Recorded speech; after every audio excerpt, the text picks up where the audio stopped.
When you fall, you have two choices. You can either stay down or get back up. Unfortunately, sometimes you don't always know how to get back up. That's what I'm here for. Take my hand and let's rise together. Welcome to After You've Fallen. Hey, today I'm going to talk about improving our relationships. An important factor is something simple, yet unnatural, and therefore rather difficult to remember. It will help you improve your relationships with every person of every age. This small something is called validation. Many people, especially those struggling with mental health issues, struggle with feelings of inadequacy, rejection, and shame. For someone with brain trauma, such as myself, we have likely lost all of our hopes, dreams, desires, and abilities. However, with everyone, anytime someone comes to you in distress, rarely can a response make something better. Connection is what makes something better. As I'm sure many of you have experienced, when our feelings are dismissed as false, it feels as if the other person is saying the feeling should not exist in the first place. But it does, and it's always justified because it comes from your perspective, your reality. Oftentimes, the best thing to do is not to jump to solutions, but rather to be heard and validated. A critical thing to understand is that validation is acknowledging that a person's opinions, experiences, and most importantly, their feelings are real, and that it is okay for the person to have them. Validation does not mean agreement. We'll get to how you can validate when you don't agree in a minute. But true validation comes from a place of empathy and is an expression of understanding and love. In the words of Brené Brown, empathy is feeling with people. There are times that sympathy only makes situations even worse because sympathy is more like, that's too bad, sucks for you. Empathy and validation does not come naturally for most of us because it is a conscious choice to get vulnerable. It requires us to recall and reflect on similar feelings that we may have had that are uncomfortable and are easiest to avoid. But when we take the time to get vulnerable, it shows that we care about the other person and that we truly value the relationship. Something that some of us, like myself, has to be quite careful with when attempting to validate, however, is not to belittle their experience, even if they are complaining about a hangnail while you are in the post-surgical unit, as an exaggerated example. Even if the other person's problems feel like they aren't worth squat to you, it is important to remember that everyone feels like a victim in their own lives. We don't tell a toddler to grow up when they fall and scrape their knee, right? It is critical for us to treat all of our relationships with the same compassion. There's a lot of research showing that greater empathy leads to far better relationships. Another thing that is extremely important to understand is that throwing logic, explanations, justifications, facts, suggestions, etc. only make the situation so much worse until you meet them in their emotions. Let me explain teaching of the neurological processes. You've likely heard of right brain people and left brain people. I'll talk more about it in a future episode, but while the notion that someone has more brain structure or activity in one hemisphere versus the other is actually a myth, there is a lot of truth to what is understood in one side versus the other. The right brain does feel all of the emotions. It's where creativity and imagination originates. It influences your feeling of oneness with nature and controls passions. These things are actually neurologically produced in the right brain, whereas the left brain is mathematical, logical, it requires order and structure, but most significantly in today's discussion, cannot understand emotions or feelings, at least not without integration through the corpus callosum. The corpus callosum is the wonderful part of the brain that connects the two hemispheres, but validation is required before the corpus callosum can even be activated. Naturally, we want to shut down the feelings instead of getting vulnerable. Vulnerability is a troublesome feeling because it requires us to step out of our comfort zone. We would rather throw left brain theories instead of tapping into our own right brain. However, it is critical to use our right brain to strengthen, deepen, and grow any relationship. Others who are trying to help need to understand first and foremost that getting angry and frustrated with the individual will only make matters worse, a lot worse. Trying to throw logic, or left brain, at someone who is very emotionally charged right brain, is not going to do anything positive. When the right side of the brain is so flooded, the left brain is completely shut down. This means that in order to convey any message of encouragement, understanding, and integration must happen first. Or, in other words, you have to meet the right brain with right brain. You should challenge yourself to genuinely care about their well-being. Ask yourself what life experiences they have had that have caused them to develop these kinds of feelings, and what life experiences you have had that are similar. This is important because the one seeking validation needs to feel safe. Without a secure feeling of the person's experience and meanings behind them, it is most common to feel attacked and therefore react defensively.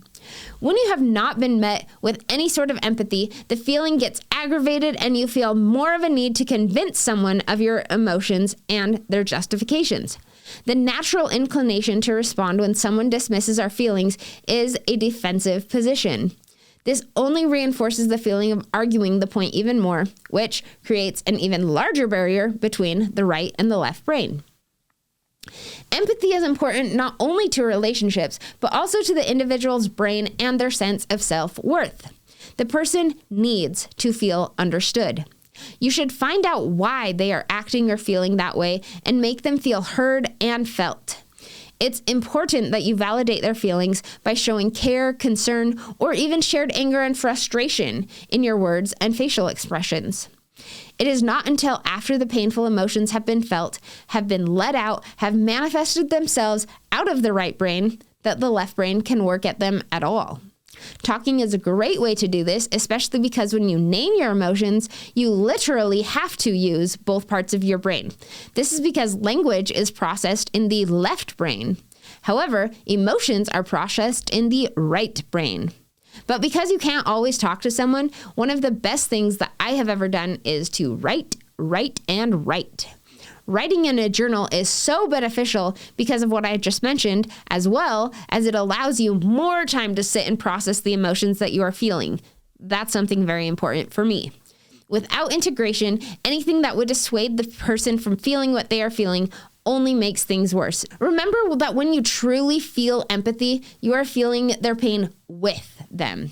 Empathy can increase relationships by connecting an emotion that you may have had with the emotion of the other person. When you begin to go into your own past emotions, you may feel vulnerable with the other person. It may be needed to run through different simulations, daydream of their reality to be able to understand where they are coming from. However, there may be times that you cannot understand what someone else is going through. This is where just listening and saying that you can't understand is crucial. I have a good friend who I recently confided in, and without even knowing it, she provided the best validation I could have received at that moment. I was expressing to her my feeling like the TBI instead of a person with the TBI.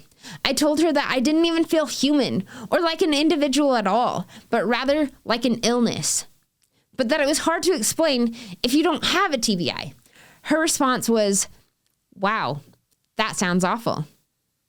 And that was all that I needed. There are many times that I need someone to say, "I have no idea what that would be like. I simply cannot understand." And there are some times where I need someone to be frustrated along with me. And there are some times where all I need is just someone to listen. The last thing I want to do is have to justify my anger. Another great empathetic response is to ask if there's anything that you can do. But please don't ask that unless you would actually do something. More often than not, you'll be told that all they need is someone to listen. So, what do you do if you don't agree with the premise of their emotions? Well, feelings are always valid, even if they're not accurate. What exactly do I mean by that? Well, if I feel like you hate me, but you really don't, that doesn't mean that I don't feel that way. You don't have to share the same opinion in order to acknowledge it. Don't say, "Oh, I'm sorry you feel that way," though, because that is a pity response. Ask them more. Tell them to elaborate. Then share your similar feelings with them, not that they're wrong. When the inconsistency is about your feelings towards them, it is good to tell them that you do not feel that way while acknowledging how hard it would be to feel that way. When someone tells me that they're sorry I feel that way, it invalidates my feeling and tells me that I am stupid for having them and therefore a worthless individual. I know that this is quite extreme thinking, but I'll explain near the end of this episode. What I would rather hear is, I understand why you feel that way. The human experience is a shared experience. We may just see reality from a different perspective, but when you can see that a feeling of pain is deep, please do not ever dismiss someone because their feelings seem irrational, unreasonable, or just plain false. Someone's perception is their reality. Even when that perception comes from a place of false premise, it is still real to that person.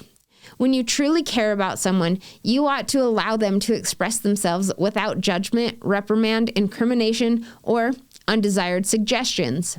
And because you have not lived their lives, walked in their shoes, etc., you cannot see it directly from their perspective. When attempting to tap into your own emotions, be careful not to start a response with, "at least." After all, everyone feels like the biggest victim in their own life. Therefore, it is beneficial to let them feel that way while trying to support them. Another challenging piece to validation is twofold. First, going back to right and left brain, it requires that you shut off your left brain so that you can connect with their right. And second, it goes against our natural biological state, which is being selfish. Okay, not necessarily selfish, but primarily focused on our own survival, first and foremost. Once again, this is something that is neurological, which means I get to teach you a little bit more about the brain. Human beings have developed beyond their primitive instincts far more than any other animal. This is biologically evident in the percentage of the frontal lobe to the rest of the brain. However, only about 35% of our human brains is the frontal lobe, which is allocated towards higher thinking, decision-making, and reasoning, which means that naturally, or at least 65% of the time, our first priority is on our own endurance. But empathy means forgetting about ourselves, allowing the other person to have the floor, and disregarding our own feelings. This is extremely unnatural, not just for the narcissists, but scientifically, all of us. Still, it is extremely frustrating when you know how flawed the explanation of the person's feelings are. It's even more frustrating when that person is yourself. However, until the safe connection is established, which, again, is really hard to do with yourself, high emotions will far overpower any reason. Emotions, especially fear, are considered primitive. I think that validation and empathy doesn't happen as often as it should because it is so unnatural. First, we have to step outside of ourselves, our problems, our primitive state to substantiate someone else's feelings and that their issues probably feel enormous. Second, our initial response is to fix it. Some common responses are, "hang in there, things will get better." But that's not true. "I'm sorry you feel that way." Or perhaps, "oh, I know exactly how you feel." That last one is extremely annoying to me because no one on earth can know exactly how someone else feels. Even if you have had a similar feeling or experience, you do not have the same background, chemical/neurological makeup, personality, or feelings for whatever has hurt them. As for the rest of the responses, they are usually well-intentioned, but those comments come across as dismissive of the person's feelings and may lead them to thinking that they are irrelevant to you, unimportant, and ultimately worthless. Again, I know that this takes things to extremes, but unfortunately, that is the nature of brain injuries and other mental conditions. When someone redirects my pain to their own, or when they tell me that they have more important things to do, if they tell me that I just need to wait it out or get out of my head or simply, "yeah, sorry you feel that way," it creates a feeling of absolute defeat and communicates that you think that I am inadequate. That tells me that because my feelings don't matter or are inadequate, I don't matter. But feelings are always valid, even if they are not justified or true. The feelings are always valid. As a side note, it is especially hard when I myself know that these feelings are not based on correct assumptions, but I still have them. Anyway, A more validating response is a sincere, heartfelt expression of, "That must be really difficult. I can understand why you feel that way." Or, "I can't imagine how devastating that must be." Those responses offer empathy and understanding, not empty platitudes. And, more importantly, they allow the conversation to continue and be meaningful.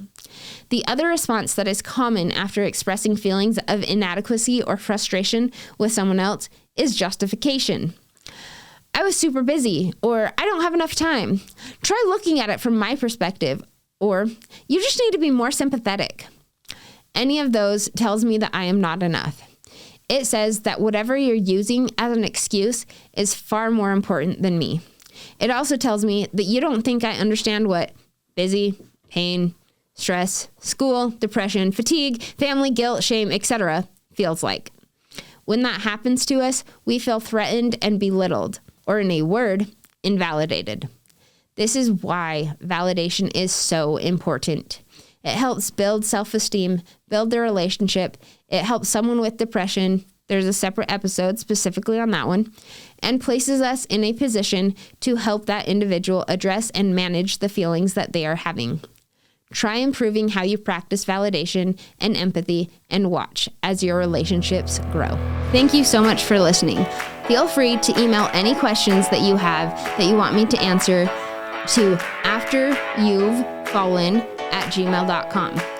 That is afteryou'vefallen without an apostrophe @gmail.com.